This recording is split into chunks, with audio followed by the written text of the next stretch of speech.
Mira Business FM. The sound of success.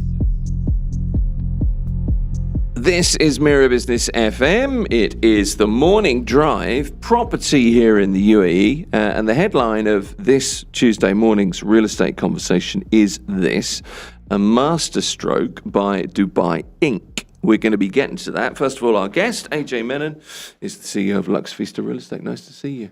Likewise, Tim. Good morning. Good to have you back. So, well, I'll tell you what, let's just start with Dubai Inc. What do you mean a masterstroke, and what's this Dubai Inc. of which you speak? Yeah, why did I call it Dubai Inc.? Yeah. Dubai is a $1 trillion company pretending to be a city. $1 trillion corporation.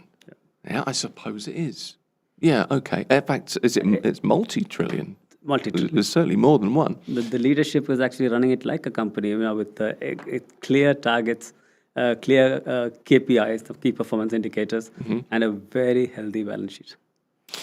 That's all true. If anybody wants to be financially successful, Habibi, come to Dubai. Have you put that on T-shirts? Yeah, I would love to. So, I have a feeling they're already available. I've got to be honest. Well, tell me more then. Tell me more about this Dubai Inc. See, again, why do I say this? I think they have some kind of initiative called, 100 days, 100 initiatives kind of thing. Right. Internally happening inside. I'm just guessing. Because within the last few days, they've come up with a lot of new initiatives just out of the blue. The Gold Line Metro. Yep. The pre-approval, mortgage pre-approval for off-plan properties.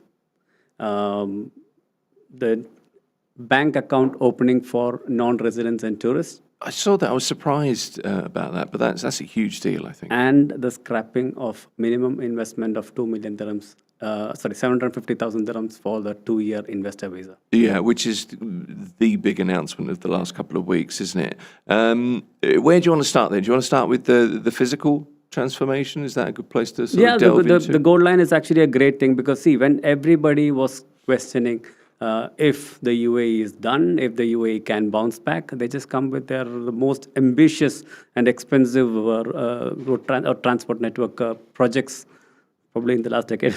Gold Line is a big thing.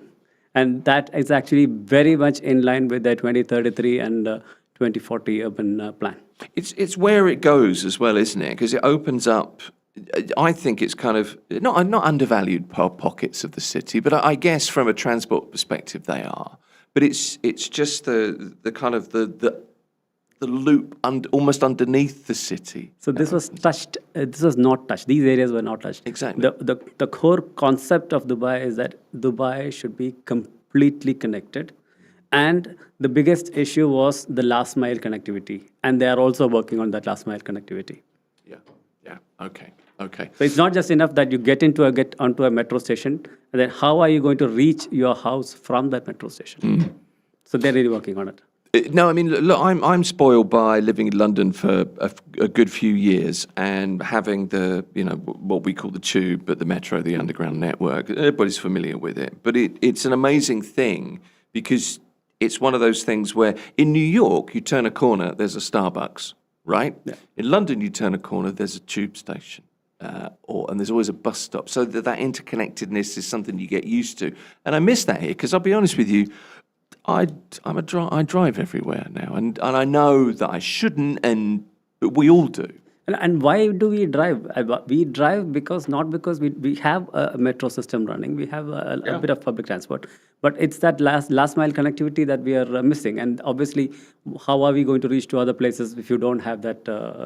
When you get down from the metro, how do you reach your destination? Whether it be an office or your house, for that matter. Yeah, no, it's absolutely right. So, I mean, the other side of this, well, clearly from a real estate perspective, historically, the impact that having a station near your house has on the value of your house. Definitely, because again, how many people can have? They have one car. If the husband and wife, they both are working, then it's a struggle.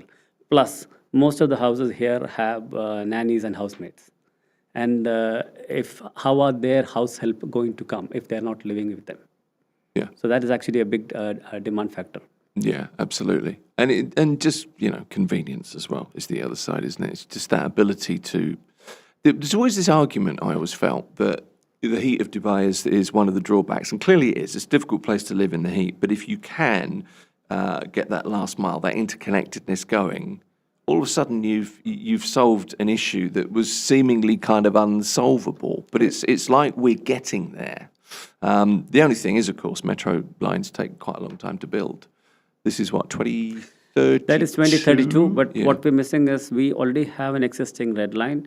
Yeah. The blue line metro will be completed in 2029. Yeah. So and this will be completed in 2032. But I still remember because I was a bit involved in that first metro project. I was kind of one of the vendors who were providing fuel for the whole the metro. You never told me that before. I didn't know that, were you? Yeah. So I remember that the 090909 was a major milestone and back in the days because that is when it was inaugurated. And that is the reason why every other metro line will be completed on 0909. So it's all 99. Oh, is it really? 2029, 99, 2032. Yeah. I like it. Yeah, I know things like that. They're quite corny things like that, but they stick in your memory. I like that. All right then. So the three main things with this it's the connectivity aspect, it's the potential value appreciation, whether that's rental yield or just simple value. But there's also an aspect in this as well of sustainability, isn't there, of looking to Dubai's future? Yeah. And it's again, sustainability is one of the key concepts of 2040. Yeah, okay. So localized kind of transit-oriented development. So just when you think, oh, things are going this way and there's conflict and there's this and there's that, we have that phrase coming in again, bounce back ability. Yeah, see, conflict is not in your hand. That's done by some external parties which has got nothing to do with UAE. Yeah. But UAE does what UAE does best. They use the natural resource. They use whatever they have to make the best out of it.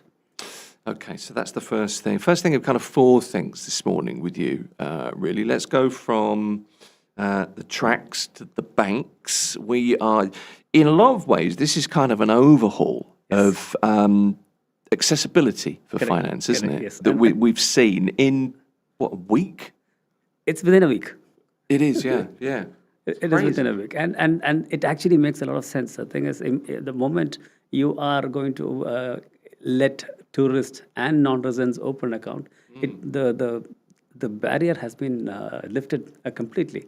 So it's going to be very difficult, very easy. If I'm sitting somewhere in a different part of the world, I can. How did I buy the properties before? Obviously, I had to transfer the money to the developer account, or if I was buying secondary, it has to be into a trust account, and then they had to take the manager's check out of it. So now the thing is, I can open my own bank account, I can move the capital. If I want to open a company, if I want to buy a property, I can do that, and then I've got all the checkbook facilities like any other ordinary resident. Yeah, okay. I haven't been through the process of this, because I got to be honest, I was like, this is serious, because opening a bank account anywhere in the world is put forward as being, it's really easy, come and see us. But I did it in Scotland summer before last, and it was all right, but it was still a little bit, there was a bit more to it than, it wasn't as frictionless as you'd want it to be. And that's exactly what this is. It's kind of, are we now a frictionless market for international capital? That is correct. So the capital movement is very easy. Yeah. So you don't have any more excuse not to come and invest in Dubai. So they've made it much more accessible, much more easier.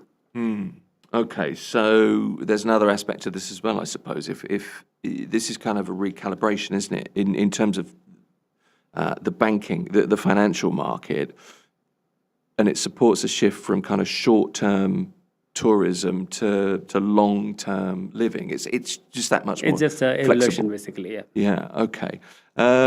So that's a big deal. Have you been through the process of opening a bank account since this happened? Have you tried it? No, I already have. We are residents. Yeah, I know. I might give it a go to see what it's like, actually. And then we've got, I feel like we're just knocking down, we're bowling today, knocking down bins that are in the way. Mortgage pre-approval. See, mortgage pre-approval is also a great thing because, again, it's off-plan mortgage pre-approval. Yes. So that gives you a lot more clarity right in the beginning that, if people were hesitant, people were kind of in doubt, what if I'm not eligible for a mortgage by the time of handover? So that is actually a major thing. So you can actually get into a project, you do the payment plan, but eventually at the time of handover, if you are not eligible, then what happens? Yeah. That was always a question mark. But now that is assured. So before you get into the project, you approach the bank, you tell them this is the project that I'm getting into, this is the developer, this is the area, and this is the payment plan. What are my chances? So they will ask me for my documents. I will give them my documents, and they say yes or no. So once I have that clarity, it becomes much more easy. I can just confidently enter the project. Yeah, so you can. So this is about getting rid of hurdles, getting rid of hesitancy as well.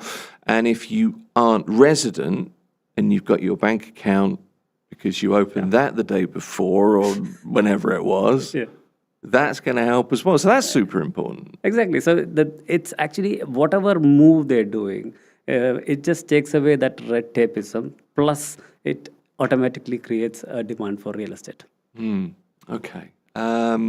So the big one, I suppose, is the reform of the minimum investment amount for the 2-year property visa. Is that something you expected to happen? Did you? Not really. Foreseen that? No, No. not at all. It just came out of the blue. See, and that is the master stroke that I was talking about. Right. So that the whole scrapping of that minimum amount. See, previously it used to be 750,000 dirhams. And then you invest into a property, you get a 2-year investor visa. Yes. So they have just taken away that minimum amount. Okay. So there is no limit. There is no cap. There's nothing. So No. So I mean, as long as you buy, not as long as, but if you are buying a property, you are entitled to a 2-year. a 2-year investment visa. Yes. And potentially, perhaps down the road, a golden visa at some point. And that depends on. So it's like it's more like a try it before you buy it kind of a thing. Yeah. Get into that golden visa part. Yeah. And this also helps a lot of partners. So if I have a partner, then the minimum joint amount should be in each individual should have 400,000 each. Yeah. Okay. So if I'm actually coming with 3 partners, it should be a 1.2 million dirham investment into a property. So what has this? I mean, apart from demand generation, there is a few more things that meets the eye. Okay. So the demand, of course, has been generated. So I am somebody who wants to come to Dubai, or I'm with a couple of guys who wants to start a company. So this has become my easiest route to come here without being dependent on a local sponsor. I don't have to find a job, so I can buy this and then move immediately. And then I can also bring my families. So once I bring my family, what is happening? I'm going to be spending and living in Dubai. Think about schools, think about hospitals. So it's just boosting your local economy. Yeah. So apart from real estate, these two other aspects have been also taken care of. Yeah, it's the boon to actually living in a city, isn't it? No, I can see that. The other side of it as well, I think, is it's encouraging if you're younger, because the removal of for a lot of 750,000 dirhams is a lot of money to anybody, but without that, for a younger person, it's an added kind of incentive, I would guess. See, it again it's an emotional thing. The moment that they've taken away that 750,000, everybody feels that it is accessible. So, and I'll come to the funny part. The funny part is the government losing anything out of it? No, because even if you're buying a studio these days, you're talking about at least a 600,000 dirhams investment. Yeah, for sure. Yeah. So though they, if you're lucky, if you're lucky, actually, yeah. So it actually goes from almost 600,000 dirhams to 1.2 million dirham for a studio. It's not a huge difference. It's a psychological difference. It's a psychological difference. Yeah. So yeah. okay, from 750,000, it became 600,000. But then again, since it became lower, there is a lot more people to come in. So the government, in fact, is actually making money because you've got more people coming in. But it's also, it's a recognition, isn't it, of the fact that you're making a commitment. Yes. You make a financial commitment, and that's fine, but you're making a commitment potentially, in this instance, this particular example, that you're going to move somewhere and make a contribution Yes. through that commitment. Plus, if you are only a remote work, or rather you want to work here, you are a freelancer here, we don't have to pay the rent. So the thing, what you pay, instead of you paying the rent, you are going to live there, and you are also going to work or remotely, or find a job in the country. Yeah. Yeah. Okay. So, and I suppose as well, because of that, I'm trying to follow your logic here, because I know what you're like. You are the man with the photographic memory. This is another chance for me to say, you make notes, you send me notes of like topics, and then you manage to regurgitate them back, and I'm thinking, he hasn't got it written down in front of him. I don't know how you do it. So is it not a move away from Dubai? It's a little bit transactional, the real estate market. Well, it's very transactional. Let's face it. This is sort of a move away from that. It's almost, I don't want to overplay this, but it's a bit more community focused, potentially. Definitely. See, it's actually you give and you get kind of an aspect, right? Yeah. That's kind of what I'm trying to say. So more residents are also owners, rather than owners, looking for mid, short term, long, whatever it is, accumulation of capital. One more thing. Okay. For this kind of prices, and if I'm buying solo or if I'm buying with a couple of partners, what can I or me with my friends afford? It has to be a studio, or it has to be a one-bedroom. So we were concerned about that oversupply, especially for these segments, both studios and one-bedrooms, in a lot of standard developers, mid-market areas like JVC, Arjan, and those kind of areas. Suddenly, we just created a demand for these products. So it actually makes sure that the existing inventory will get sold, and also create a room for new product. Got you. Okay. And, all the associated benefits of having different people coming in, contributing in different ways. Yeah. I see where you're going. I like the way you're thinking. All right, then. So overall, you're talking to people as you are constantly. This is what you do day to day these days. What kind of advice are you giving? What are people saying to you now?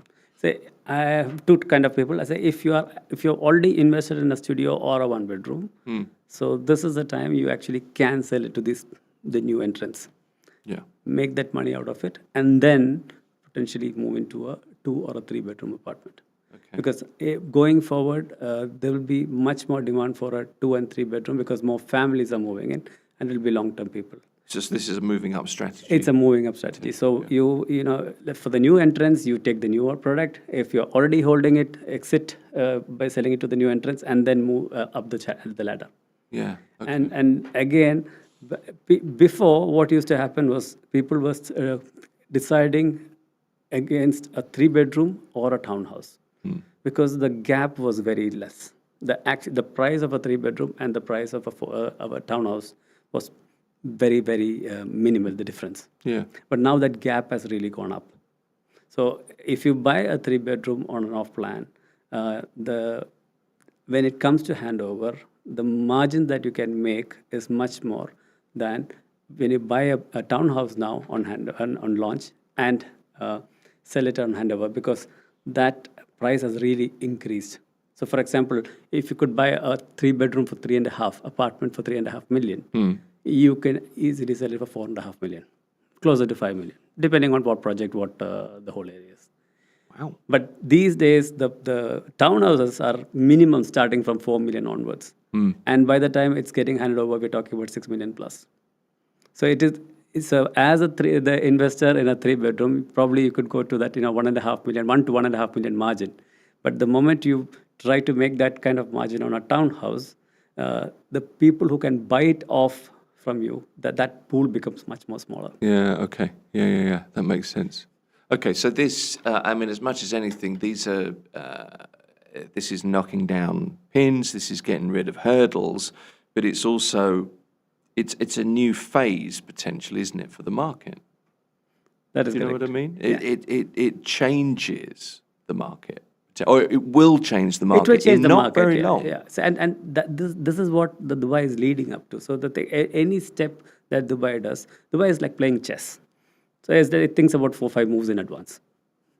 Okay. So it's not what you see now. It's not a stopgap thing. Even if you look at the example of Expo, every other country had an exposition, and what happened after that? It became a dead city. But these people have already had a vision that, Expo is going to be a sustainable city in the future. We will just use it as an Expo now, but they still had that plan. So they always have a 10-year backup plan. Yeah, okay. No, that makes some sense. So somebody's making some plans here, moving ahead. All right, so move ahead. If Dubai is kind of playing chess or making strategic moves is probably a more appropriate way to put it. What's the next move? And then the next move, and then the next move? The move that I'm looking forward to... Because I know that you've got some ideas. No, the move that I'm looking forward to is the ultimate arsenal in Dubai's chest. Okay. But I don't know if they're going to come, and I don't know if they're going to be doing it soon. If things really don't work, there is always that passport card. Yeah, I suppose so. At some point down the road, who knows? That's kind of an ultimate move. That's like checkmate, isn't it? Or maybe not quite close. It's check. Yeah, I suppose. Yeah. But that will create a lot of demand. Yeah, I guess it would. But I mean, until that time, you can see the thinking here, can't you? That this is just an opening up, and we're moving into another phase. Yes. I think is what you're kind of putting across today. So if you're holding units, sell, make some money, get into the 2-3 bedroom unit. That's the AJ advice. Whatever you do, get into Dubai. It said, get into Dubai. Just get into Dubai. Oh, man. That's as good a place as any to round things off, I suppose. As always, Tuesday mornings, half an hour or so of real estate discussion. AJ Menon is the CEO of Lux Vista Real Estate. Good to see you. Thank you. Thank you. It's Mira Business FM. Mira Business FM, your daily guide to the markets, money, and more.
Mira Business FM, where business comes to talk.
Business FM, Dubai's home of business radio.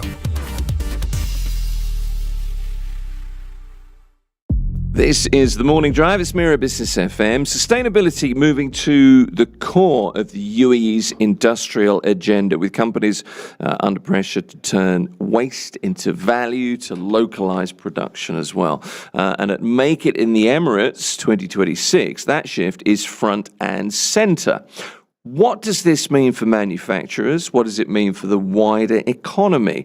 Abdullah Al-Hadidi is Executive Director at Evergreen, which is a provider of marine and industrial waste solutions. It's a strategic partnership of Sharjah's BR and Polygreen, which I believe was founded in Cyprus 7 or 8 years ago. Abdullah, it's good to have you on the show. Thanks for joining us. Yeah, great to have you. Thank you, and thank you for inviting me. We are actually founded in Sharjah.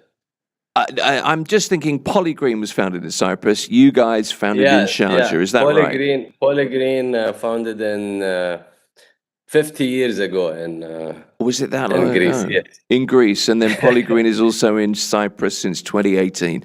I'm catching up. I'll get there in the end. Welcome, Abdullah. So look, sustainability, it's not a buzzword here in the UAE. It's at the core, isn't it, of the industrial agenda. Let me ask you, at the Make It in the Emirates 2026 forum, the pressure is on for companies to do more than just produce. You're being challenged, aren't you, to turn waste into value? Yeah. Thank you for this opportunity, and what we can see and Make It in the Emirates. It's not only a platform to producing. So yes, we want to be independent and produce many things here locally. At the same time, we are taking responsibility by having the full ecosystem available for manufacturers. So and we being there, it's part of this ecosystem that the UAE is attracting and inviting all the investors and the know-how providers from Europe and US and the globe to be part of the UAE economy. So we work as strategic partners with any industrial or maritime business to reduce liability, or even to take liability on ourselves, and instead of keeping the liability of this waste with them. So this is how we see ourselves. We are strategic partner. And why is that? Because the normal way of doing such business was that, okay, I have hazardous waste, where I'm going to dump it. Our methodology is zero waste to landfills. So yes, we produce more. We are with the strategic direction of Emirates that let's produce here in UAE. At the same time, we are standing with each and every industrial to be zero impacting, like there is zero impact on our environment. Okay, so you're participating in the Make It in the Emirates 2026 forum. What specifically are you showcasing this year that directly supports local manufacturing and supply chains? Yeah, so we are focusing on circular economy. So if we look at the waste, especially the hazardous waste that we are dealing with, where most big generators, big players and the manufacturing world they are dealing with, we are taking that into a methodology that we have, and we produce product out of it. So we don't treat it as waste, we treat it as material. And we produce alternative raw material or alternative fuel material, and we take it back to the economy. So we we put it again to another factories like cement factories where they produce products out of it. So this is where we are like contributing to the circular economy. No waste to environment. At the same time, we reduce the carbon emission for us and for our partners. I mean, the interesting thing about this was, to me, is that for a long time, waste was just a cost, wasn't it, of doing business. And now, in a circular economy, that has changed. So there's this evolution from a cost center into potentially a value generating resource. And that, I guess, is what you guys at Evergreen are trying to do. You're helping, manufacturers kind of flip that script to find byproducts that offer value. Yeah. Now, it is still costing them. I will not deny that. Sure. It is still costing them. The thing is, the value, and I agree with you, the value lies where they are contributing to the environment instead of only dumping their waste somewhere that someone else will take the liability. So yes, we are creating value by reducing the carbon emission. We are creating value by having it as a circular economy methodology, and we are the first certified by BSI organization, the first certified company and facility to have the circular economy in our facility. I mean, in our methodology. So One of the things that sorry, yeah. go on. I apologize. One of the things also that differentiate us from any other player is that we have our brain is our lab. The lab is like really like one of the highest standards we are taking on, understanding every material coming to us and making sure that whatever products we are having as an output to our factories, that to our partners who are taking our products to their production lines, also we are consistent with that for 5 years now. I'm just writing down, our brain is our lab. I'm going to keep that phrase, Abdullah. I like that. So the circular economy is one aspect that I wanted to talk to you about this morning. But localization, I think, is another important theme. And you mentioned it earlier on. We've talked on this program about the mobility robots of the EV world. We talked about AI-driven startups. But industrial waste solutions feel like a critical, but maybe invisible piece of that local kind of supply chain. And I guess it's vital that solutions like yours are developed here in the UAE, rather than outsourcing them. Yeah, it is actually as you described it. It's a perfect description, as it's something very unique, and we are not only providing service, we are providing value, and this is the big difference. Yeah. Now, as I told you, there are number of people thinking, oh, we will go and dump it to the landfill. Now, the strategic direction of Emirates, we know that the landfill will be closed somewhere in the future.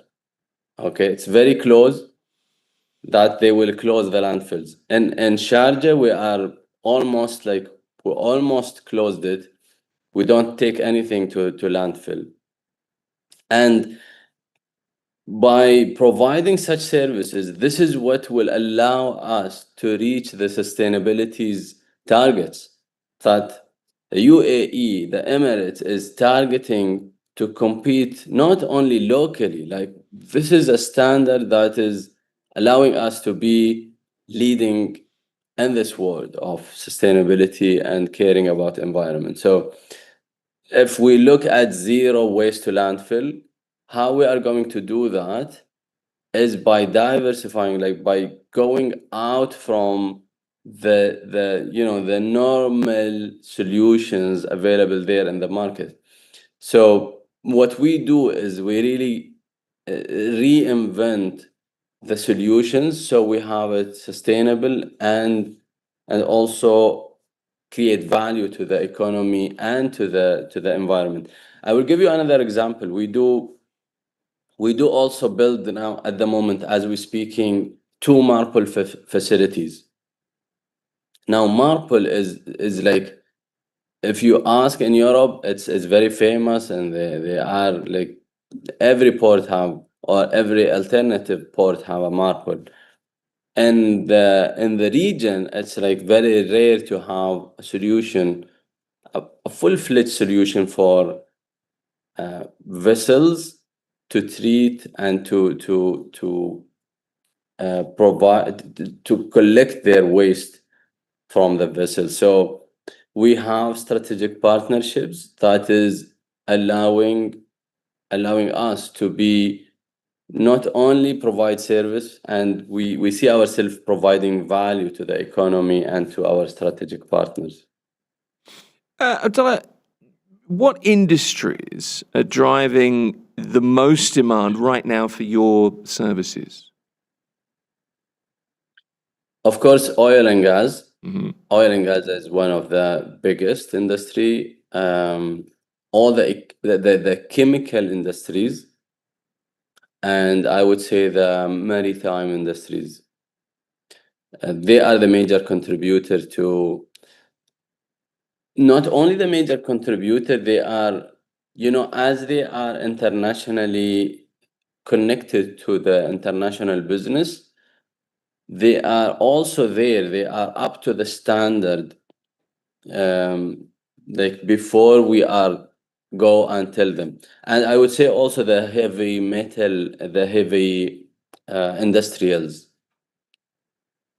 I guess as well, one of the stand-up points that I've read about you at Evergreen is oil spill response. Environmental Yes. urgencies are a major part of your work. How do you integrate that into your industrial offering? Great. So what happens, like based on our like creating value to the economy and to the environment, we also have our emergency response unit ready for the municipalities that we work with. So, for example, it cost the municipalities much more than if they don't have any company like us, if they will wait and will try to find someone to respond to such emergency. And the cost here I am referring to, not only cost, economical cost, it's like the environmental impact and environmental cost. So we took this initiative as Evergreen and Be a Group to go and invest in this and be ready for any emergency response. And yeah, we are providing it to many of our clients. Um, some of them are government as well. And also we are expanding now to discuss further possibilities. So we are not being reactive to this response only. We will be proactive in terms of once we get to know that there is an oil response inside the sea, wherever, whatever far away from the shore it is, we go and take care of it. You mentioned government there and further possibilities. Can I ask you, what partnerships or government collaborations perhaps are key to accelerating this sector? Yeah, I see the Ministry of Environment and Climate Change are the main partners and main driver of this work, I would say, that we are in. Especially that they are the one who are setting up the legislation. They are the one looking at the laws and suggesting and enhancing the legislation. So legislation is big driver and big value adding to this sector. And also, we work with environmental agencies and municipalities. For lots of small to medium manufacturers, implementing high-level waste solutions, I guess, feels expensive. Is sustainability a luxury, or is it now a requirement for any business that wants to survive, particularly when you consider the aspirations, the vision that the UAE has in terms of 2030 and 2050? Yeah. Look, if you're comparing it to illegal practices, yes, it will be it will be considered Sure. expensive. Yeah. Yeah.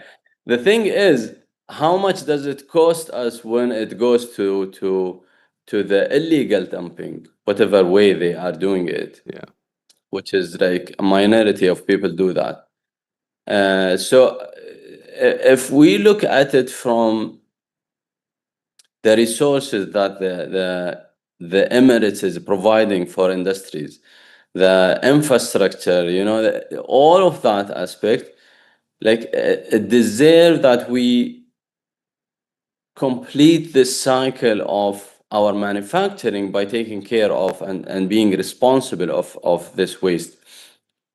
And also from another angle, do you know, Tim, that all of the industrial, like I would say, as per my understanding, all of the municipalities, they have a prerequisite to having any license, any permit, any industrial license, that they do the environmental risk assessment.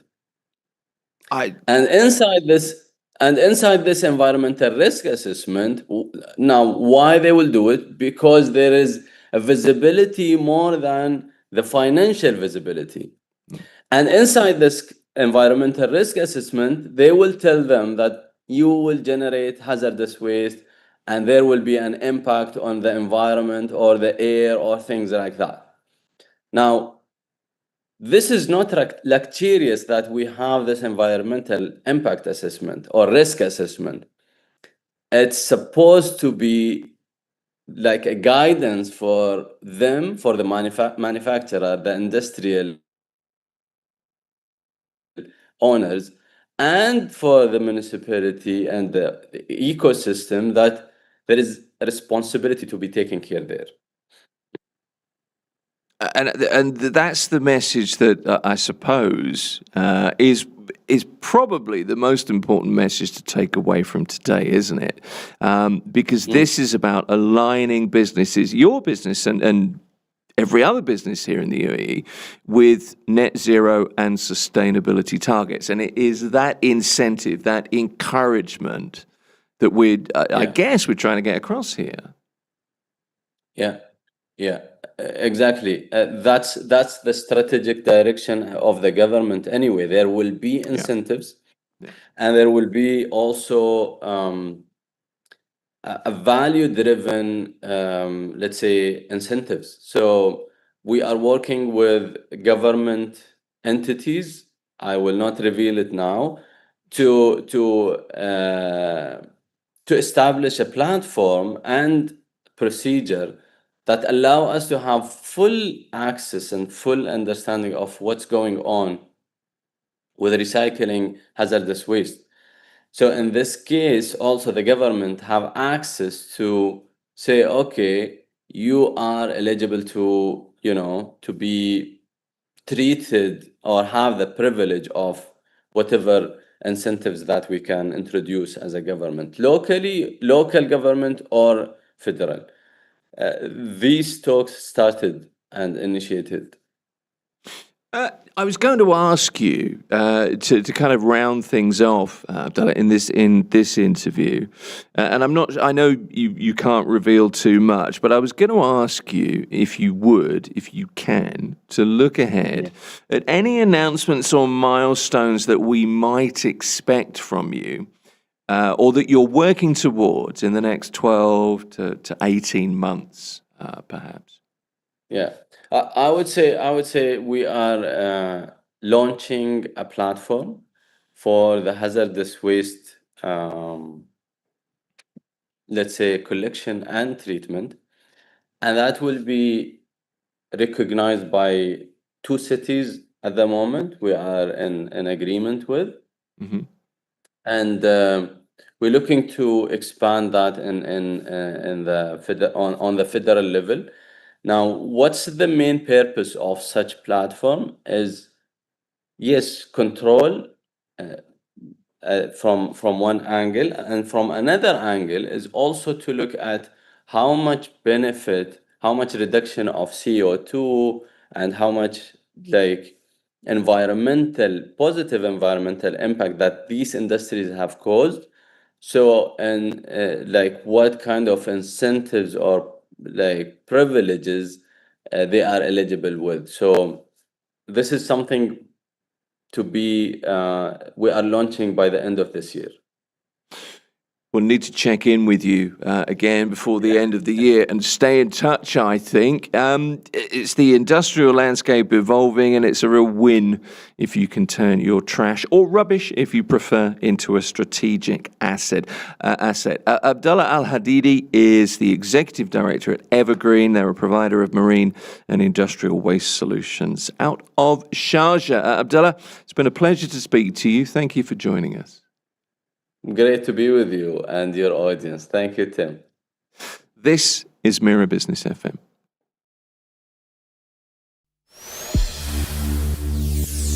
Mira Business FM, where business comes to talk.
Mira Business FM, Dubai's home of business radio.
Mira Business FM, Dubai's home of business radio.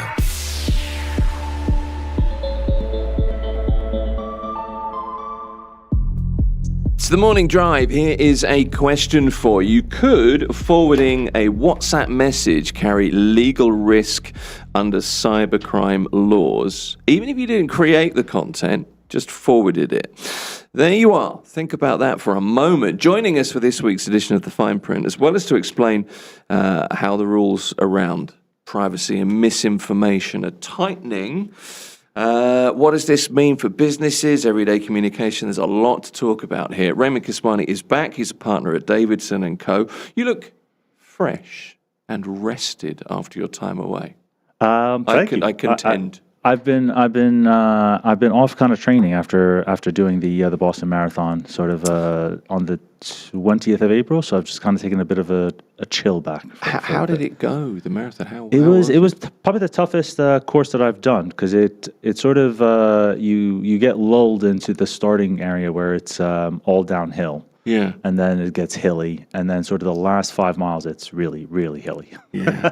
Hills are bad, aren't they? Yeah, so that was my slowest marathon, but it was the last of the 6 majors. So I have my my 6-star medal. So are you revealing it? Well, congratulations, Thank you very obviously. But are you revealing your time? That was my slowest one. That was 3 hours and 22 minutes exactly. That was the slowest one. That's not slow. Well, I mean, comparatively to my fastest, it's very slow.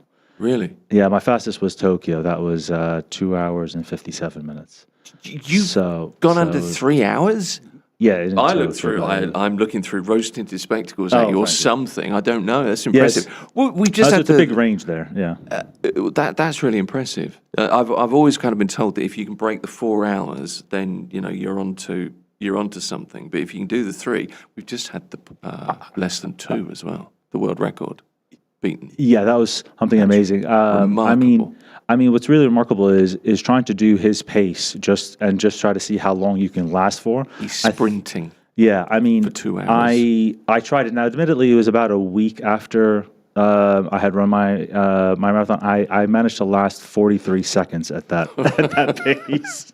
So, just to give you an idea of how fast that. But you could do 2 hours. It is insane. It is remarkable. It is insane. The other thing about that is, I don't mean to go on about marathon running, but I find it an amazing thing, and it's an achievement thing. It's kind of a bucket list thing, isn't it? Yeah. As well, I mean, obviously that's kind of part of it, but it's the challenging yourself because it's a mental game and all that stuff. But this sub 2 hour marathon world record, that's going to be beaten again. It's going to go. It's down. really interesting. I mean, I'm horrible with names, but when the 4-minute mile record was broken, that was Roger Bannister. Yeah, back in the 50s. What was it? Yeah, in the 50s. Yeah. What was really amazing about that is in the lead up to that, there was all the conversation about how, I mean, there was doctors giving advice that trying to attempt it would break your heart and cause all these issues. But what's really interesting is once that got broken, within literally months, you had people breaking that and achieving it more and more. So it just kind of goes to show that once something is broken, because the 2 hour mark was broken by Kapotenci, but that was done on a very specific course. It wasn't an official marathon course. It was sort of all set up, and he did manage to do it. And so that was 2 years ago, I think. And so it just sort of goes to show that once something is shown to be possible, I think we will start seeing a lot more sub 2 hour marathons. I think you're going right. forward. Yeah, it's almost as though especially in sort of courses like Berlin, Chicago, Tokyo, where tend to be a bit more flatter courses. Where there are less hills. Hills are your bugbear at the moment, aren't they? Yeah. Yes. But yeah, I think it'll be a while before you see sort of Boston. But we wouldn't be far off. But yeah, I think that's going to become another reality. I think you're right. Yeah, it's fascinating. It really is. Just before we jump into the topic today, I wanted to just offer a reminder to get in touch with Raymond on this particular topic today. Drop us a message on social media. You can add a note to the stream. You can email info@mira.fm. So, Is this asking questions about marathons or about this this stuff? all of the above, I think, the way we're going. Yeah, if you want to The know. next step is going to be to train for an Ironman. So, but that's not till December, so we've got time. You do bring it on yourself, don't you? I love the pain. I told you it was weird. Exactly. So look, today's topic. Here was the headline in Khaleej Times last Monday. Exactly this. Private WhatsApp chats, forwards not exempt from cybercrime lawyers, UAE lawyers. Okay, so and it appeared across local media. Of course it did. The thing is, we all do this. We all kind of quickly tap the forward button. Yeah. We've all done it, and we will continue to do it. You want to share a meme or a clip or rumor or gossip, whatever it is, right, in the family WhatsApp group or the corporate WhatsApp group. But the point of all of this is that click could legally be defined as republishing, and that can land you in serious trouble. I wanted to start Exactly. there. Yeah, exactly. I mean, this is one of those where it's always been there as a law, but it's getting a lot more awareness because I think people either had thoughts that WhatsApp is exempt or that forwarding was exempt. Yeah. I mean, this is one of those legal issues where technology feels casual, but the legal consequences can be very serious. Yeah. You know, we often sort of, again, like we've kind of talked about this with other things where there's the physical world and the digital world, and we often act very differently between the two worlds. WhatsApp is really how people throughout the world, but especially in the UAE, communicate with virtually everybody, with family, with friends, with colleagues, with clients. We have parent school groups, we have community groups, we have business groups, etc. And because it feels private, because it feels informal, people often assume that the law treats it differently than a public social media platform. And that assumption is dangerous. It is. So it's a thin line between a private chat and a public crime, and it's it's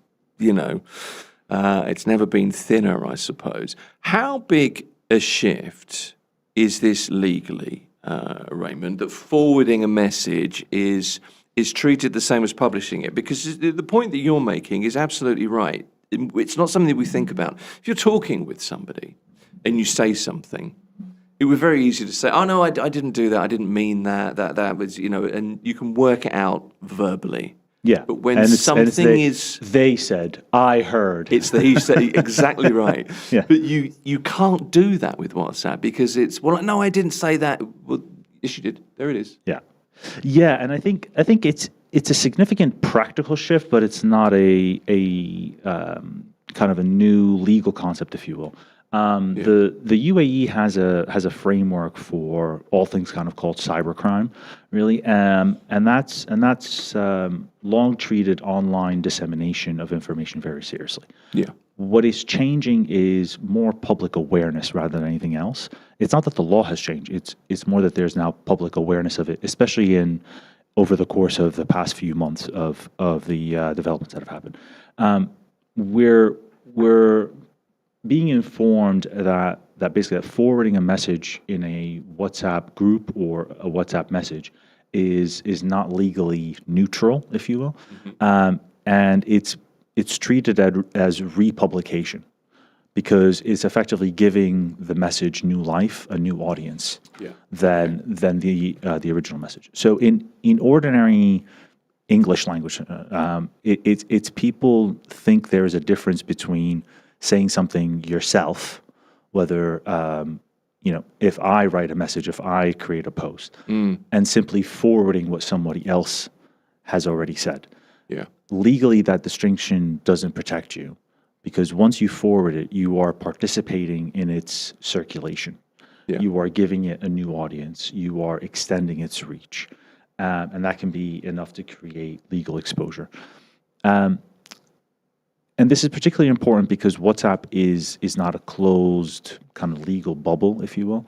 A private group chat may feel private, But if the message damages someone's reputation, if it discloses private information, if it spreads false information, if it contains offensive content, all of those kind of issues, the fact that it was shared in a quote unquote private group doesn't automatically make it legally safe. So the legal shift is more a behavioral one. People need to stop thinking of WhatsApp as a consequence-free zone and start treating it as a publishable record, because there's the legal regime doesn't separate Instagram or X or TikTok than WhatsApp. All of that is dissemination. So the act is more what is at stake here rather than the forum of where it's being disseminated. No, I mean, that makes sense. I mean, there's a misconception, isn't there, that most of us think if we didn't write the message, we aren't responsible for it. But this is specifically about responsibility for disseminating information. So, I apologize for interrupting, go but on. I think one really important thing to focus on is that, you know, the why behind this, right? The why behind this is we are trying as a society to prevent false information from getting out there, from offensive language from getting out there. Sure. From all these negative things. It's not that you can't forward anything, right? If you want to forward cats playing on a YouTube video, that's absolutely fine. But it's more about... I've never done that, but... well, maybe I have. Asking for a friend. But it's trying to prevent false information, false issues from being disseminated. So when you are forwarding, even though that you are not the creator of that content, but if you are forwarding it, you are effectively giving it more life. Because what happens then? It tends to go viral because you forward it, that gets an audience of 10, somebody else forwards it, that gets an audience of 20, et cetera, and that's how these things disseminate. So that's what we are really trying to stop here, and that's the effect of it. Yeah, so the law, in a way, the law treats a forward the same as writing an original article, and it's worth remembering that, isn't it? That's the key.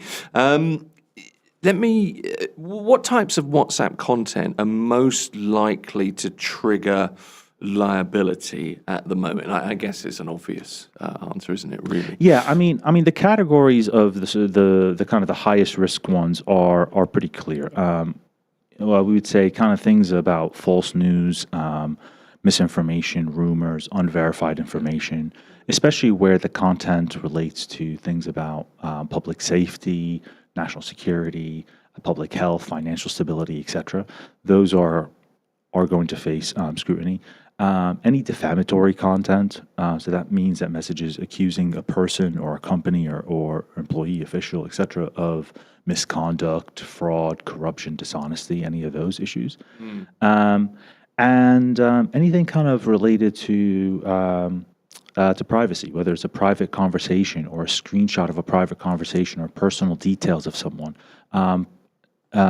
Those are all going to be kind of the main headlines of content that's really going to have to be an issue. And then from a business side, any kind of internal company information, you know, if there's confidential emails, salary information, client information, trade secrets, etc. If those are being traded around, even in WhatsApp groups, just because, again, I mean, a lot of us are in work WhatsApp groups.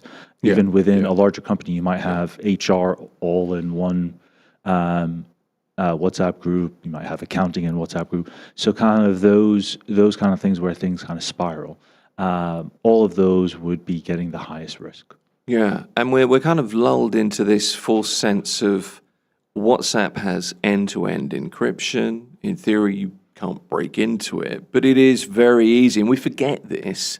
I can just forward this on to anybody, anywhere in the world, with pretty much any communication app I've got. You've got to keep a handle on that. Yeah, exactly. I mean, even if it's a private, group of 10 people or 100 people or whatever it may be, you forwarding that message on to somebody else within WhatsApp or into another platform altogether. And again, that sort of gives that message new life, a new audience and potentially a much bigger audience. And that's how these kind of misinformation or defamatory comments or et cetera get more and more views, is because people are sharing them over and over again. So they're getting more things. It's the old quote that used to say, a lie will have what is it? A lie will get around the world before the truth gets its shoes on, or something. Along those lines. If that's not a quote, that should be a quote. But you're absolutely right, and it's very easy to forget that things spread. I was going to say like wildfire, but viral content is standard these days, and it's here and it's around the world in seconds. It's really from the smallest thing to the biggest thing. I mean, this almost happened to me a few weeks back, when just before it was before the announcement was saying that schools were going to be back. There was a message going around that was saying that the UAE Ministry of Education was going to extend distance learning. And somebody had just made that up. And it was being forwarded around. And so, you see it going around the parent groups, you see it going around friends groups. And again, that's how misinformation gets. And that's why the kind of the official word is go to the source. Don't sort of trust your next door neighbor's friend. Go to the official source. No, absolutely, and that's it's no more prevalent than it is than at the moment, is it? Obviously, exactly. There's it's so easy to just. One of the other things about this is messages go around and they flash up on your phone and you see it and you don't really register. You're doing something else. Somebody will say, "Oh, did you hear that?" And you're like, "Oh, I heard that. Yeah, that." Yeah. And it becomes something that it isn't very easily. Exactly. Through no malice, no, just through that kind of lack of just connection. the act itself, You brought something up just now, and I think this is interesting. The overlap of the WhatsApp group. WhatsApp groups drive me insane. I have most of mine muted, to be honest. No, I mean that's good policy. But we're all in them, and there are good reasons for some of them. But we're in so many, and they may be personal, they may be private, but they may also be corporate. So there's an intersection with workplace communication and internal chats and team groups, and it's just realizing that and taking extra care. And I wonder, I guess there isn't a trick to that, is there? The getting through that. No, I need to take this more seriously than perhaps I would, because much of it is informal, but you need to be a little bit more formal. Does that make?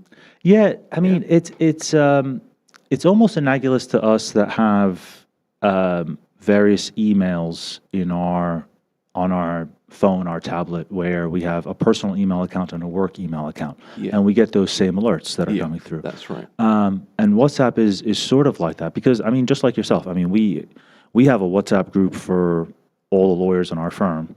I have WhatsApp groups of 3 different parent WhatsApp groups, because I've got 3 kids and each in different years.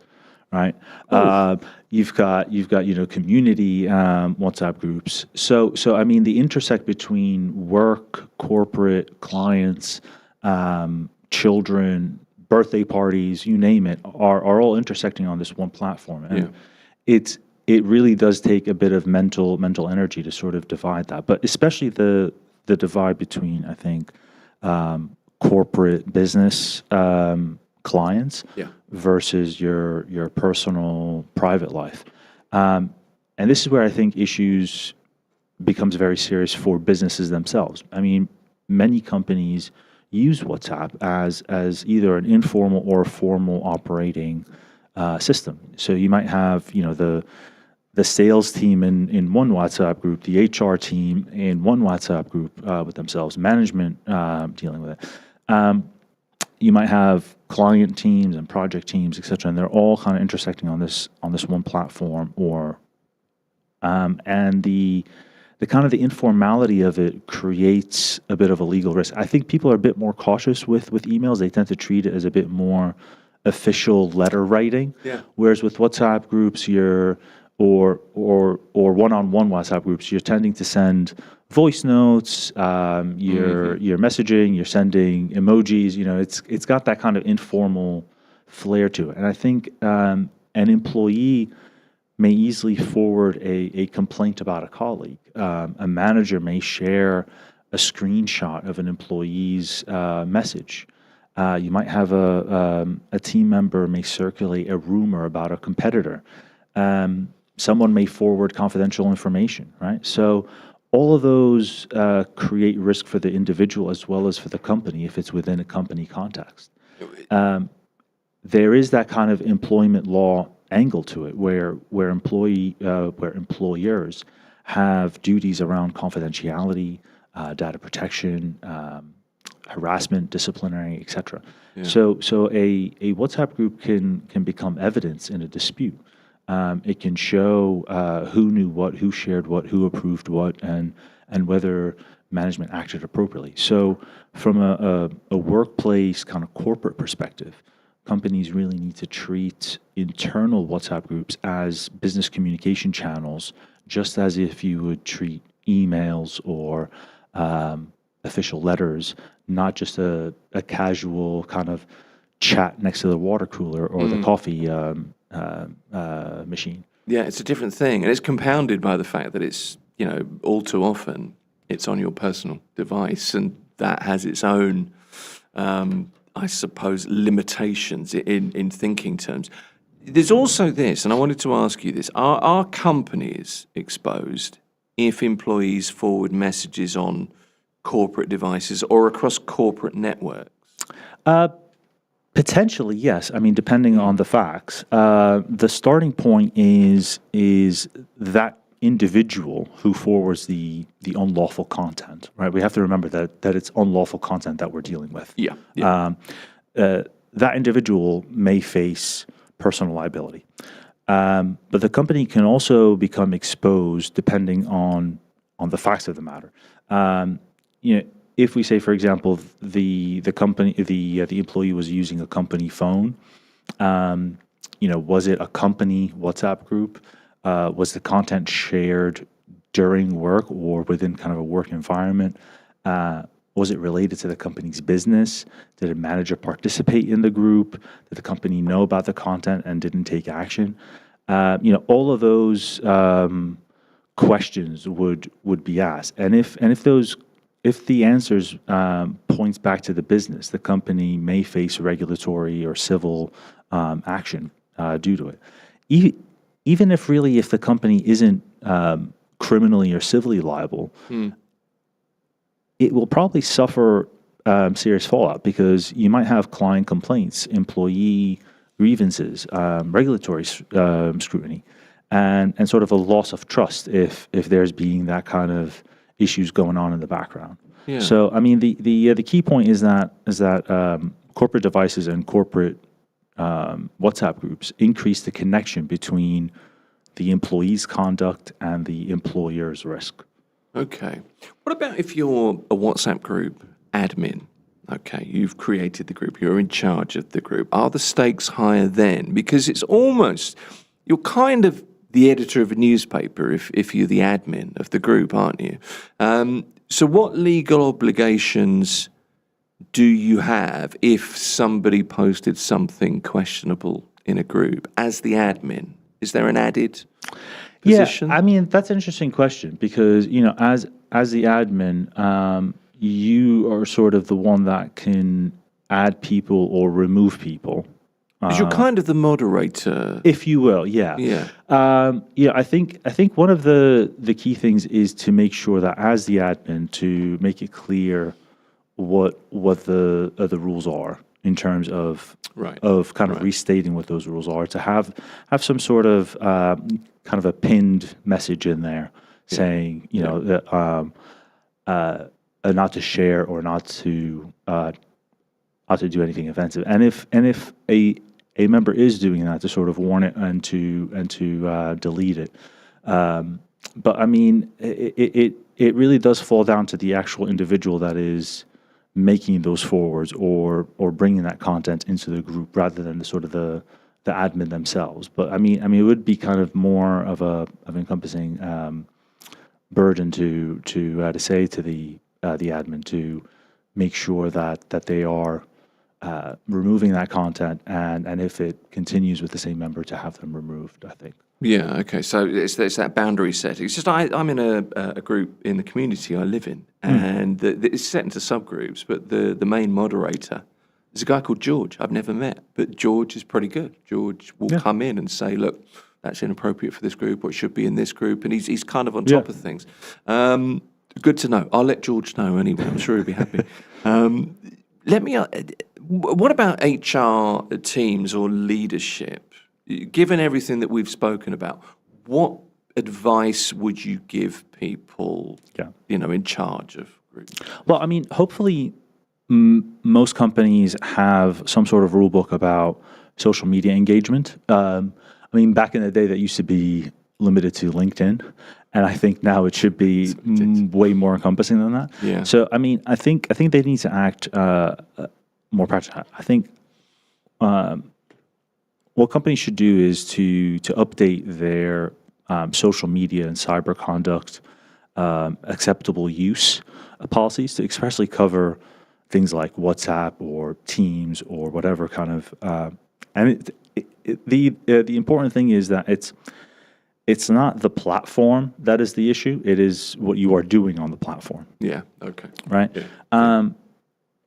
The second thing is to kind of issue an internal reminder to employees about not forwarding rumors, not forwarding screenshots or private messages, keeping all of that off of the whether it's WhatsApp, whether it's whatever it is, to ensure that you're not republishing those kind of content. And you should make it clear that work WhatsApp groups are business channels, and they should be treated just like you would treat an official business email. Yeah. I mean, there used to be this, when I was studying for my bar exam way many years ago, a person said that you should always, anytime that you write anything, write it where you wouldn't be embarrassed if it was read out in court.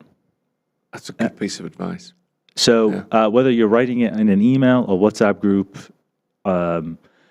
handwriting it, make sure that you wouldn't be, it wouldn't be wrong if it was read outside into a courtroom. Right? But that holds, doesn't it, though? Yeah. Because really, if you're going to post something or say something on social media, whatever platform it is, if you wouldn't say it to a person's face, this is kind of my old adage, I suppose, then I probably shouldn't say it online. Yeah, I mean, Same thing. I mean, yeah. Except I think that there's some generations where they haven't had any face-to-face conversations, maybe. But That's an entirely different sociological problem. But I mean, yeah. If you wouldn't, if you wouldn't mind it being read out slowly into a transcript, then it's okay to write down. Yeah. One of my favorite Instagram things at the moment is a woman who reads out President Trump's press conferences and speeches. That's amusing me greatly. He has a particular vernacular about him. My interest would be to try to figure out how translators deal with it. There's a point. If you're sort of like, if you're the official translator for the Japanese prime minister, or how you're kind of being able to sit there and translate word for word what is happening. That's a particular skill. Yeah, that's got to be a particular challenge. Anyway, that's what I wonder every time I read one of those articles. There are serious implications, potentially, right? Penalties under the UAE cybercrime law, for example, that could apply. Not to say they do apply in cases, but there are financial risks, there are reputational risks for businesses in cases where something on WhatsApp has been taken to the absolute limit. I mean, that's simply where we are, potentially.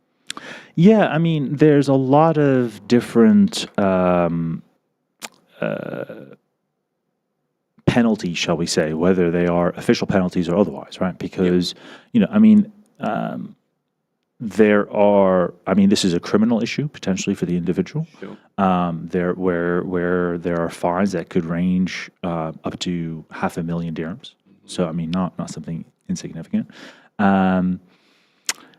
there are civil claims potentially. If it's, for example, if it's a defamatory comment about an individual, that individual has a right to bring a claim against the individual or the company that made the thing. Yeah. And then we have issues where, certainly where it deals with a business. Again, the fallout could be, if you're, for example, forwarding into a WhatsApp group confidential client information, that's going to open up for regulatory investigations about how you protect client data. Right. Because you could have the greatest, the best servers on the planet, but if your employees are in a WhatsApp group and they're sharing things and discussing it, then that goes completely out the window. Yeah. And then it gives your clients a bit of quite a bit of a question. If this is how my information is being dealt with, then do I trust this business to handle my information? Yeah. Right. So there's a whole host of things that can really happen here. So it's really important to make sure that you are dealing with all of these things in a responsible way.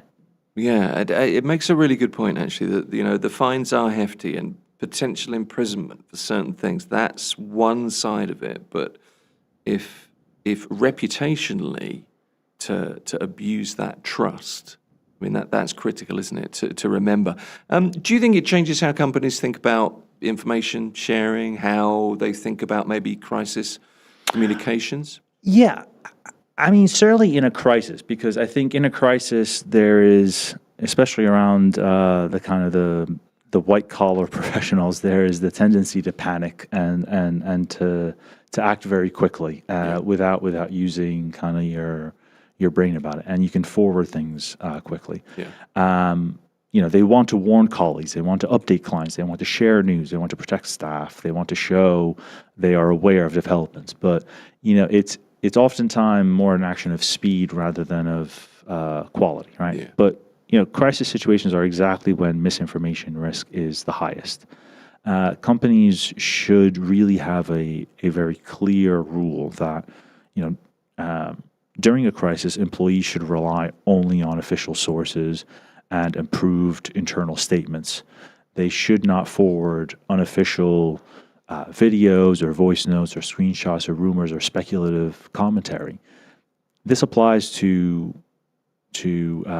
regional security incidences, cyber attacks, public health issues, investigations, workplace accidents, all of those things. And leadership should really appoint kind of more of a small crisis communications team where that team would be able to control messaging, verify information, approve what can be shared, and decide which channels those should be used. WhatsApp is still very useful and can be used for kind of urgent coordination, but it should not become a rumor channel, if you will. Yeah. Again, really rely on those institutional verified channels rather than I received this forward from one of my friends, so I'm going to forward it into this other group, and then that group is going to forward it on to others, and before we know it, everybody is going off of false information. Yeah, absolutely right. So, the headline for this was a newspaper article. I think it was Monday. Was it Monday last? Yeah, last Monday. Private WhatsApp chats forwards not exempt from cybercrime laws, according to UAE lawyers. I don't know which UAE lawyers, but it's a really interesting topic because this is something that we all do. And I said at the start of this, any questions for Raymond? A few questions in for you, actually. In Erwin's question, I think is a really, I don't know how this pans out, but it's something I hadn't thought about. Is it safer to screenshot and share information instead of just forwarding it?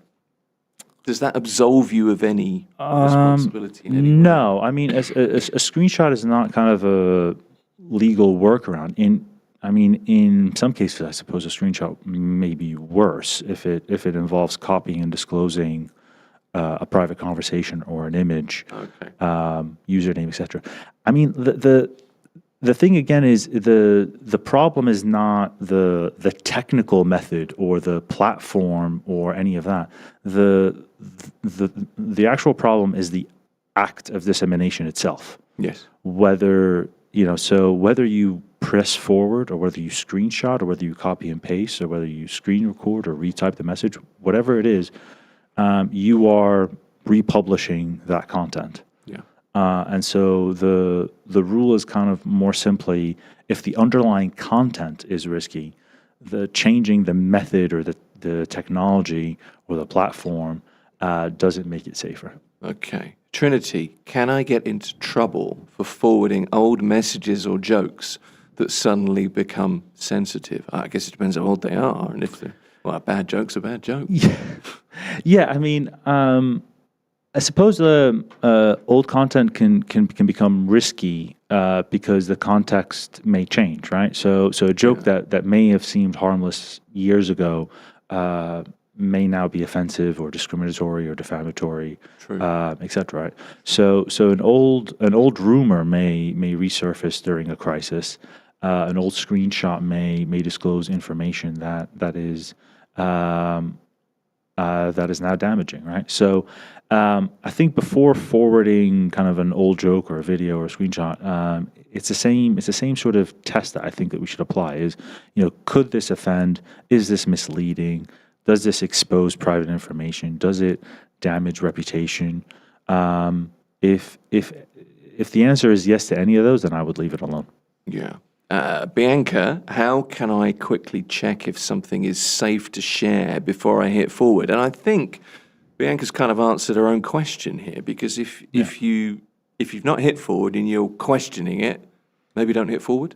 Yeah, I mean that's always kind of a good one. I think kind of if you stop to check the source, where did this come from? Is it an official and reliable channel? Go to that reliable channel and see if it's a real one. Because I mean, again, the one that came to me, which came and it said that it was from the Ministry of Education. Right. Yeah. But it was just an AI doctored screenshot. And when I went to their Instagram post, they were actually saying, "We've heard that a fake message has gone out. No, we haven't made a decision yet." Right? So again, check the source, go to the official source, and see what they are saying. So if it is official, and ask yourself, even if it is official, could this harm? Does it expose as an insult? And do you have permission? Does this contain private information? Is it a screenshot or a video or does it reveal personal data? Right? If the message fails on any of those tests, I would not forward it. And just kind of keep in mind, as you said, I mean, oftentimes the safest forward is the one that you don't make. That's a great phrase. You should trademark that. Thank you. Final one, and I think this kind of makes the point, really, because Katrina's just texted in with a question. If I forward a message in a family or friends group chat, can I really be held legally responsible for it? And the point is here that potentially, not in every case, we're not saying that this is the end of WhatsApp and you can't talk anymore, but you could be. Well, if possible. I mean, again, because it's the answer is yes, potentially, because the fact that it's a family or your closest friends group doesn't kind of automatically create some sort of protective shield. The question again is the content itself. Yeah. If you're forwarding kind of a harmless birthday message or a cookbook recipe or whatever, then that's obviously very different from forwarding a rumor, a defamatory allegation, an offensive joke, etc. The legal risk increases where the content is false or private, insulting, defamatory, all of those things that we've been talking about. So the practical answer is yes, you can potentially be responsible for what you forward, even in a private group, in a family group, whatever it may be, because again, it all comes down to the content that you are forwarding into. Because again, remember, who you forward it to. If you're in a private group with your parents, then your parents may forward it on to others, and those others will forward it on to others, and that's how these kind of rumor mills and defamatory statements get so much headway. Yeah, that's the point to remember, isn't it? Final thoughts on this. Do you expect enforcement to ramp up, or is this more about awareness, about deterrence? I think it's both, right? I mean, Okay. there is clearly a very heavy awareness campaign being brought out, especially with the article that you pointed to, and there is obviously the penalties and the liabilities are obviously a deterrence element to it. I think authorities want people to understand that online conduct has consequences, and that private messaging platforms aren't exempt from your kind of the online social media platforms that we've known about.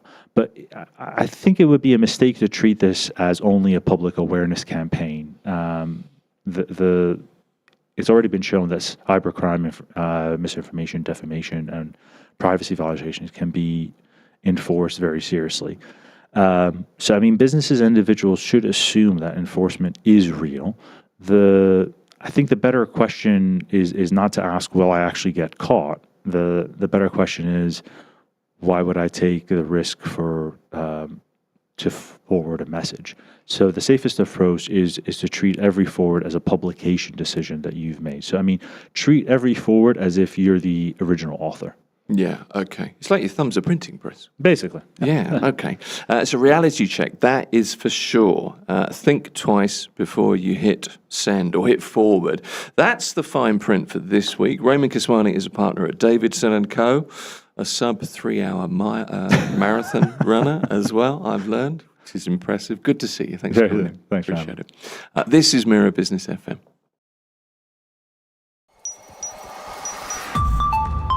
Mira Business FM, Dubai's home of business radio.